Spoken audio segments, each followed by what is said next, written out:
नमस्कार प्रिय दर्शक बंधु मु अजय मिश्र स्वागत करुछि विधि विधान ओडिया चैनल पुणी एक नूतन अध्याय को। दर्शक बंधु एपरी अनेक मंत्र अच्छी जो मंत्र को विधि विधान विधि मुताबक जप करिवारे व्यक्तिर सुप्त भाग्य पुणी चमकी उठे। जो मंत्र नाम को तुंडे मात्र थरे धरी नेले आपण पाखक नकारात्मक ऊर्जा आसवा 100 थर चिंता करिवो। यहीपरि लंकाधिपति रावण द्वारा लिखित 7 गोटी मंत्र सम्बन्धे आज अध्याय आलोचना करवा।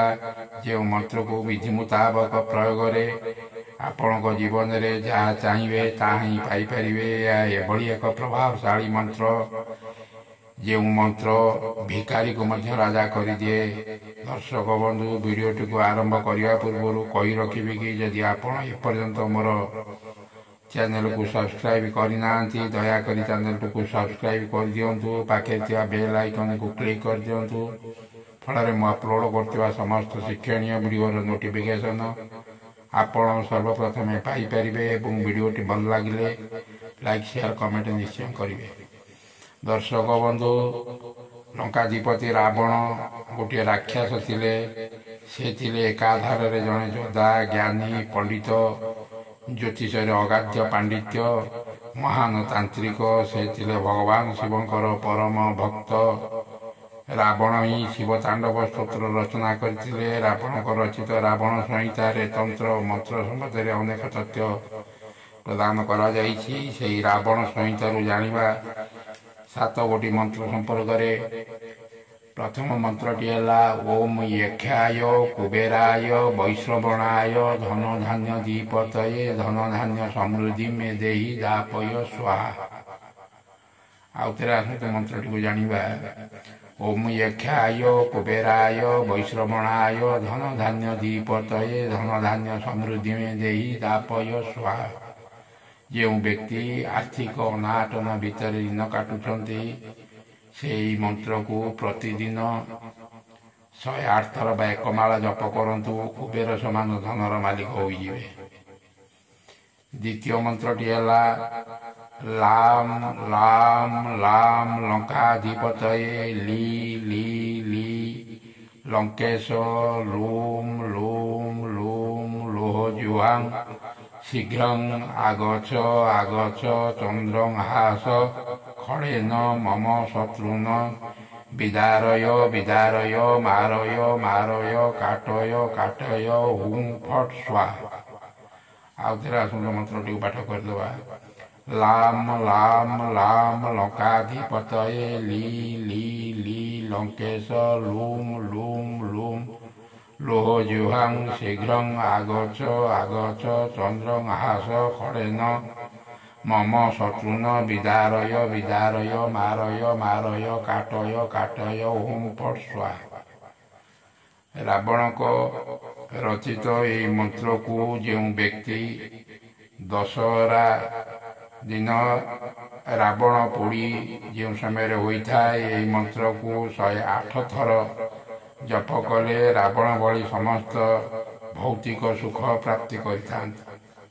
एबे आसंतु जानिबा तृतीय मंत्रटी को। तृतीय मंत्रटी एहीपरि ओम क्ली ह्री ऐं औं श्री महा यक्षिणये सर्वेश्वर्य प्रदातये नमः। आउ थे आसंतु मंत्रटी जानिबा।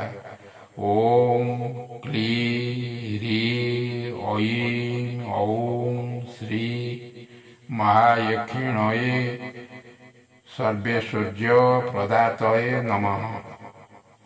दर्शक बंधु यही मंत्र को बेलगछ उपरे चढ़ी दिन को 1000 थर 1 मास पर्यंत जप कले जप करिवे एवं जो दिन जप शेष हेब से दिन ब्राह्मण एवं कुमारी कन्या को भोजन कराइबे। यह द्वारा धन संबंधी समस्त समस्या दूर होता है। एबे आसंतु जानिबा चतुर्थ मंत्रटी को। चतुर्थ मंत्रटी एहीपरि ओम सरस्वती ईश्वरी भगवती माता काम क्ली श्री श्री मम धनम देहि फट स्वाहा। ଆଉ ଥରେ ଆସନ୍ତୁ ମନ୍ତ୍ରଟିକୁ ଜାଣିବା। ଓମ୍ ସରସ୍ୱତୀ ଈଶ୍ୱରୀ ଭଗବତୀ ମାତା କାମ୍ କ୍ଲି ଶ୍ରୀ ଶ୍ରୀ ମମମ୍ ଧନମ୍ ଦେହି ଫଟ୍ ସ୍ୱାହା। ରାବଣଙ୍କ ଦ୍ୱାରା ରଚିତ ଏହି ମନ୍ତ୍ର ଅତ୍ୟନ୍ତ ପ୍ରଭାବଶାଳୀ ଏବଂ ଶକ୍ତିଶାଳୀ ମନ୍ତ୍ର। ଏହି ମନ୍ତ୍ରକୁ ପ୍ରତିଦିନ ଏକ ମାଳା 40 ଦିନ ପର୍ଯ୍ୟନ୍ତ ଗୋଟିଏ ସ୍ଥାନରେ ଗୋଟିଏ ସମୟରେ ଜପ କରିବା ଦ୍ୱାରା କେବଳ ଯେ ଧନ ସମସ୍ୟାର ସମାଧାନ ହୋଇଥାଏ ତାହା ନୁହେଁ, ସମସ୍ତ ମନସ୍କାମନା ମଧ୍ୟ ପୂର୍ଣ୍ଣ ହୋଇଥାଏ। ଏବେ ଆସନ୍ତୁ ଜାଣିବା ପଞ୍ଚମ ମନ୍ତ୍ରଟିକୁ। ପଞ୍ଚମ ମନ୍ତ୍ରଟି ଏହିପରି। ଓମ୍ ନମୋ ବିଘ୍ନ ବିନାଶାୟ ନିଧି ଦର୍ଶନ କୁରୁ କୁରୁ ସ୍ୱାହା। ଓମ୍ ନମୋ ବିଘ୍ନ ବିନାଶାୟ ନିଧି ଦର୍ଶନ କୁରୁ କୁରୁ ସ୍ୱାହା। ଏହି ମନ୍ତ୍ରକୁ 40 ଦିନରେ 10,000 ଥର ଜପ କଲେ ଆପଣଙ୍କର ହଜିଥିବା ଧନ ଏବଂ ଉଦ୍ଧାର ଦେଇଥିବା ଧନ ତୁରନ୍ତ ପ୍ରାପ୍ତି ହୋଇଥାଏ। ଏବେ ଆସନ୍ତୁ ଜାଣିବା ଷଷ୍ଠ ମନ୍ତ୍ରଟିକୁ। ଷଷ୍ଠ ମନ୍ତ୍ରଟି ଏହିପରି। ଓମ୍ ହ୍ରୀ ଶ୍ରୀ କ୍ଲିଂ ମହାଲକ୍ଷ୍ମୀ ମହାସରସ୍ୱତୀ ମମ ଗୃହେ ଆଗଚ୍ଛ ଆଗଚ୍ଛ ହ୍ରୀଂ ନମଃ।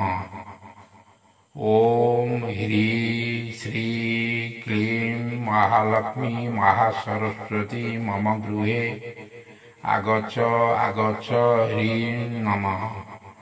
ଦର୍ଶକ ବନ୍ଧୁ, ଏହି ମନ୍ତ୍ରଟିକୁ ଶୁଭ ଦିନ ଯଥା ମକର ସଂକ୍ରାନ୍ତି, ହୋଲି, ଅକ୍ଷୟ ତୃତୀୟା, ଜନ୍ମାଷ୍ଟମୀ, ମହାଶିବରାତ୍ରି, ଦୀପାବଳି ଦିନ ମଧ୍ୟରାତ୍ରରେ ଏହି ମନ୍ତ୍ରକୁ ଏକ ମାଳା ବା 108 ଥର ଜପ କରିବାକୁ ପଡ଼ିଥାଏ। ଜପ କରିବା ପୂର୍ବରୁ କୁମକୁମରେ ଥାଳିରେ ଏହି ମନ୍ତ୍ରଟିକୁ ଲେଖିବେ। ଲେଖିସାରିବା ପରେ ଏହି ମନ୍ତ୍ରଟିକୁ ଏକ ମାଳା ଜପ କରିବେ। ଆପଣ ଯେକୌଣସି ଦିନ ଗୋଟିଏ ଦିନ ଏହି ଶୁଭ ଦିନ ମାନଙ୍କରେ, ଯେପରି ଆଉ ଥରେ କହି ରଖୁଛି, ହୋଲି, ଅକ୍ଷୟ ତୃତୀୟା, ମକର ସଂକ୍ରାନ୍ତି, ଜନ୍ମାଷ୍ଟମୀ, ମହାଶିବରାତ୍ରି, ଦୀପାବଳି ମଧ୍ୟରାତ୍ରରେ ଏହି ମନ୍ତ୍ରକୁ ଏକ ମାଳା ଜପ କଲେ ସାରା ଜୀବନ ଆର୍ଥିକ ଅନାଟନ ଦେଖାଦେଇ ନଥାଏ। ଆର୍ଥିକ ସମ୍ବନ୍ଧୀୟ ସମସ୍ତ ସମସ୍ୟା ଦୂର ହୋଇଥାଏ ଏବଂ ସମସ୍ତ ନକାରାତ୍ମକ ଶକ୍ତି ସାରା ଜୀବନ ଆପଣଙ୍କ ପାଖକୁ ପାଖ ମାଡ଼ି ନଥାଏ।